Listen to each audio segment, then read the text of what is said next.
కేవలం ఒక్క నిర్ణయం తప్పు అయితే ఈరోజు బ్లాక్ బస్టర్ దిశగా దూసుకుపోతున్న మెగాస్టార్ చిరంజీవి 'మనశంకర వరప్రసాద్' గారి సినిమా డిజాస్టర్ లిస్ట్‌లో చేరిపోయేది. అవును. అసలు ఆ పొరపాటు ఏంటి? చిరంజీవి ఎందుకు టెన్షన్ పడ్డారు? నయనతార విషయంలో ఏం జరిగింది? ఆ నిర్ణయాన్ని ఎవరు ఎలా మేనేజ్ చేశారు? ఈ వీడియో చివరి వరకు వింటే మీకు కూడా అనిపిస్తుంది, అయ్యో! ఇది జరిగి ఉంటే పరిస్థితి వేరేలా ఉండేదే అని. ఈ వీడియో సోది లేకుండా క్లియర్‌గా చెప్తాను. వీడియో లైక్ చేసి సబ్స్క్రైబ్ చేయండి.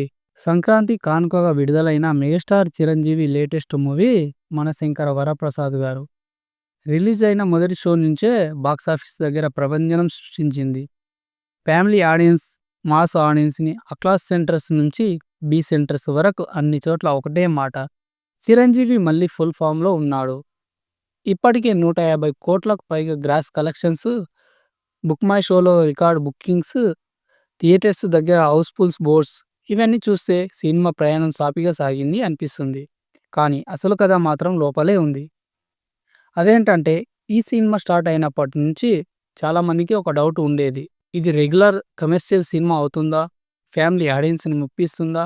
హీరోయిన్ క్యారెక్టర్ వర్కౌట్ అవుతుందా అని. అందులో ముఖ్యంగా హీరోయిన్ సెలక్షన్స్ దగ్గర అసలైన రిస్క్ మొదలైంది. అదే మన నయనతార గారు. సినిమా విజయం తర్వాత జరిగిన సంక్రాంతి సెలబ్రేషన్స్‌లో చిరంజీవి ఒక ఇంట్రెస్టింగ్ విషయం చెప్పారు.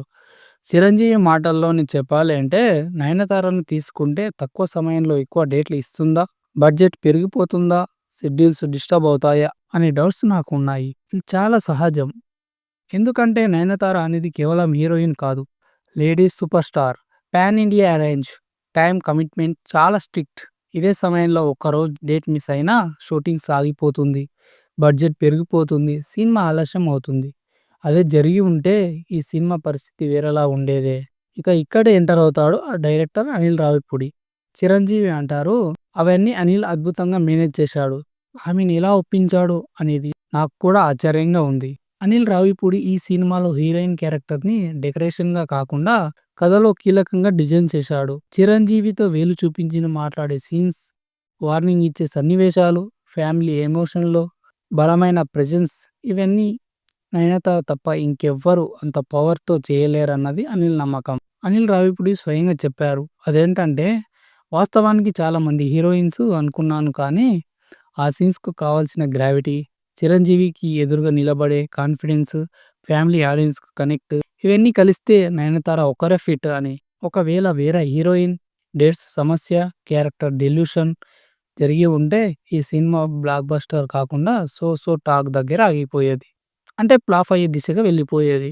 Anil planning, Nayanthara commitment, Chiranjeevi presence, ఈ 3 కలిపి 'మనశంకర వరప్రసాద్' గారి సినిమాను ఫ్యామిలీ బ్లాక్ బస్టర్‌గా, సంక్రాంతి విన్నర్‌గా, 150 కోట్ల గ్రాస్ కలెక్షన్స్‌గా మూవీని మార్చారు. ఇక్కడ ఒక విషయం స్పష్టం. అదేంటంటే సినిమాలో చిన్న నిర్ణయం కూడా సినిమా భవిత్యాన్ని మార్చేస్తుంది. ఒక హీరోయిన్ నయనతార గారు డేట్స్ సమస్య వచ్చి ఉంటే, ఒక బడ్జెట్ మిస్ అయినా, ఓ క్యారెక్టర్ డిజైన్ తప్పినా ఈరోజు మనం బ్లాక్ బస్టర్ గురించి కాదు, మిస్ అయిన అవకాశాల గురించి మాట్లాడుకునేవాళ్ళం. కానీ అద్భుతం అక్కడే అనిల్ రావిపూడి డైరెక్టర్‌గా ప్రూవ్ చేసుకున్నాడు. అందుకే ఈరోజు మెగాస్టార్ చిరంజీవి, మనశంకర్ వరప్రసాద్ గారు బాక్సాఫీస్ దగ్గర రాజ్యమేలుతుంది.